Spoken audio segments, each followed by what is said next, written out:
Bismillahirrahmanirrahim. Assalamualaikum warahmatullahi wabarakatuh. Selamat pagi anak-anak. Bagaimana kabarnya hari ini? Semoga selalu sehat ya. Amin. Untuk hari ini jumpa lagi dengan Ustazah Fitri. Sebelum kita ke materi, kita berdoa dulu ya. Bismillahirrahmanirrahim. Rabbi zidni ilma warzuqni fahma. Amin ya rabbal alamin.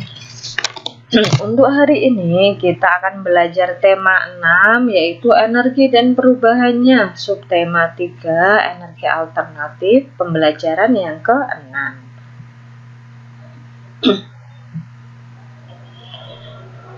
Di pembelajaran 6 ini kita akan membahas tentang biogas. Sebelumnya yaitu ada ilustrasi atau gambar. Ya, gambar tentang lingkungan di sekitar. Ada tumbuhan, ada hewan juga. Ada banyak hewan di sekitar kita. Hewan di sekitar sangat bermanfaat. Daging hewan bisa kita jadikan makan untuk manusia, bisa sebagai lauk pauk ya untuk kita makan, dan tenaga hewan dapat digunakan untuk membantu pekerjaan manusia. Kulit hewan dapat digunakan sebagai bahan pembuat pakaian. Bahkan limbah kotoran hewan pun dapat dimanfaatkan loh. Semakin banyak penduduk, semakin pula meningkat kebutuhan energi ya. Jadi semakin banyak manusia, itu kebutuhan energinya juga akan semakin banyak. Padahal lama-kelamaan energi itu akan habis, terutama untuk energi bahan bakar minyak. Penggunaan limbah kotoran hewan untuk menggantikan bahan bakar minyak yang perlu diupayakan untuk menjaga ketersediaan energi bagi masyarakat. Biogas adalah energi alternatif yang memanfaatkan gas dari limbah kotoran hewan. Jadi biogas ini digunakan untuk energi alternatif ya, dari kotoran hewan bahannya. Gas dari limbah kotoran sapi adalah salah satu contohnya. Limbah kotoran sapi dimanfaatkan dengan dua cara. Gas dari limbah kotoran digunakan sebagai sumber energi untuk penerangan atau memasak, dan sisanya akan digunakan untuk membuat pupuk.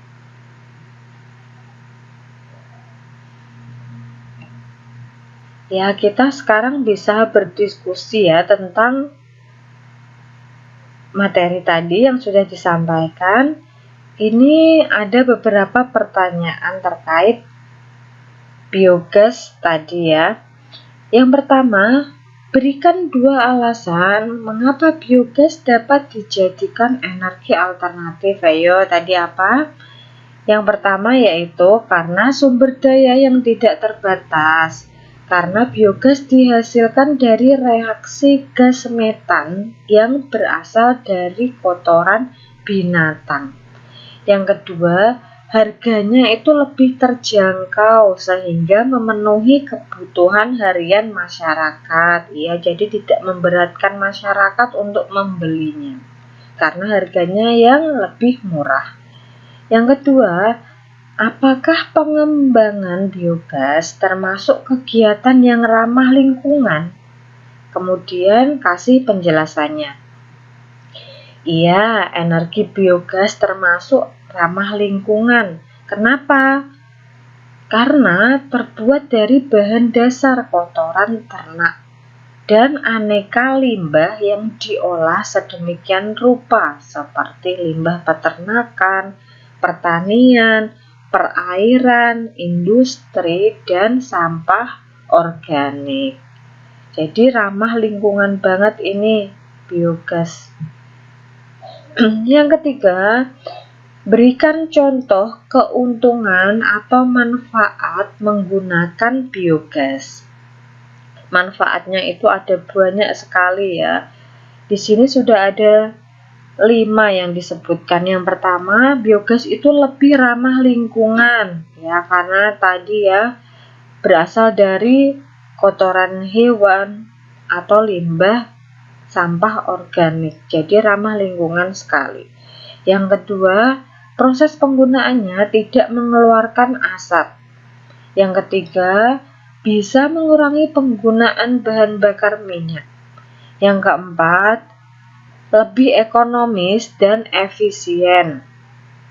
Yang kelima, bahan-bahan pembentuk biogas itu mudah didapatkan, seperti tadi kotoran hewan, bahkan sampah organik tadi. Yang keempat, berikan 2 contoh hambatan menggunakan biogas. Hambatannya apa? Hambatannya yaitu yang pertama, memerlukan biaya tinggi untuk peralatan instalasi biogas. Yang kedua, kurangnya tenaga terampil dalam proses produksi atau pembuatan dari biogas itu sendiri.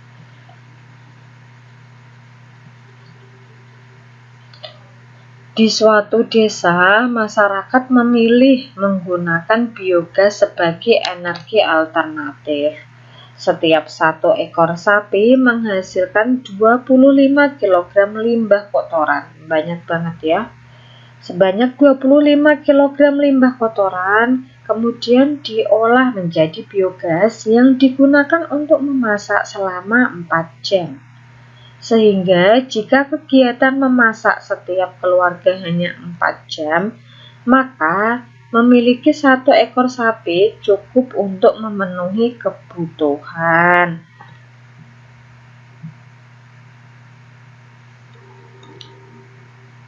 Yang pertama, ibu memiliki biogas yang dapat digunakan memasak selama 8 jam. Ya, soal yang pertama ini ibu memasak selama 8 jam ya. Jika ibu memasak setiap hari selama 4 jam, berapa hari biogas dapat digunakan? Caranya seperti ini. 8 dibagi 4 sama dengan 2 ya. Jadi lama memasak dibagi dengan jumlah harinya. Jadi biogas dapat digunakan selama 2 hari. Soal yang nomor 2 yaitu seorang pedagang memiliki biogas yang dapat digunakan memasak selama 16 jam. Jika pedagang tersebut memasak setiap hari selama 4 jam, berapa hari biogas dapat digunakan? Caranya sama seperti tadi nomor 1, yaitu ini lamanya memasak dibagi dengan ini memasak perharinya itu selama 4 jam. Jadi memasak hariannya itu selama 4 jam. Dibagi 16 dibagi 4 sama dengan 4. Jadi biogas dapat digunakan selama 4 hari. Sekarang untuk yang nomor 3, kakak dan teman-teman sedang menyiapkan masakan untuk acara besar. Kakak menggunakan biogas nih yang dapat digunakan untuk memasak selama 10 jam. Jika kakak mulai memasak pukul 12.15 atau jam 12 lebih 15 menit siang ya, ini waktunya pukul 12 lebih 15 menit. Maka pukul berapa biogas akan habis? Caranya seperti ini. Waktu biogas habis atau waktu habis sama dengan waktu mulai memasak tadi ditambah waktu lama memasaknya. Jadi waktu mulainya tadi pukul 12.15 ditambah dengan lama memasaknya yaitu tadi 10 jam. Kita jumlahkan dengan cara bersusun seperti ini. 12.15 ditambah 10.00 dijumlahkan saja. 5 tambah 0, 5, 1 ditambah 0 ada 1, 2 ditambah 0 ada 2, 1 ditambah 1 ada 2. Jadi biogas akan habis pukul 22.15 menit atau pukul 10:15 malam.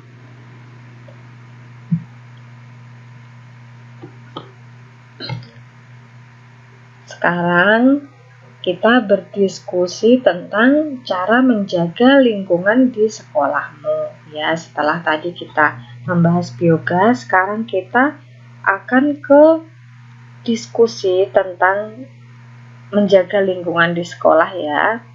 Yang pertama, cara yang bisa kita lakukan adalah membuang sampah pada tempatnya. Yang kedua, mengurangi penggunaan plastik. Ya tadi ya, bisa dengan menggunakan bekal kotak makan yang bisa dicuci dan bisa dipakai lagi. Yang ketiga, menjaga kebersihan toilet atau kamar mandi, yaitu dengan cara apa? Ya, setelah kita gunakan itu disiram sampai bersih ya. Itu adalah salah satu menjaga kebersihan. Yang keempat, melakukan kegiatan Jumat bersih secara rutin. Yang kelima, melakukan piket kelas secara rutin biar kelasnya bersih, kelasnya tidak kotor, tidak ada sampahnya. Yang keenam, yaitu membersihkan saluran air yang ada di sekolah. Ya, biar saluran airnya ini enggak mampet. Airnya bisa mengalir dengan lancar.